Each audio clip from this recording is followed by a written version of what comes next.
জলসার কথা কইলেই অনেক কথা মনে পড়া যায়। এক একটা জলসায় হয়তো আমাকে আর জহরে দুজন রেই ডাক করতো। আর আমাকেও কামই আসছিল শিল্পী গো খেপায়। কিছু কিছু শিল্পীর ঠাট্টা তামাশা ভালো কইরাই লইতো, ভালো মনেই লইতো। কিছু কিছু আবার ভীষণ রায়গা যাইতো। একজন শিল্পী তো এমন রায়গা গেছিল যে বাইরে গিয়ে রটায় দিছিল যে ভানু মইরা গেছে। একবার একজন শিল্পী গান গাইতে উঠছে, তো তার একটা গান খুব জনপ্রিয় হয়েছিল, আমি এক রিক্সাওয়ালা, আমি এক রিক্সাওয়ালা, এই ছিল গানের কথা। তো সে গাইছে, 3বার কইরা গাইছে। আমি করলাম কি, বিংসের ধারে দাঁড়ায় আসলাম।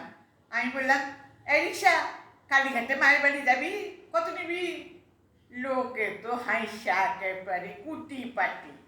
সেও শিল্পীও কিন্তু খুশি মনেই লইছে। তারপর আবার গান শুরু।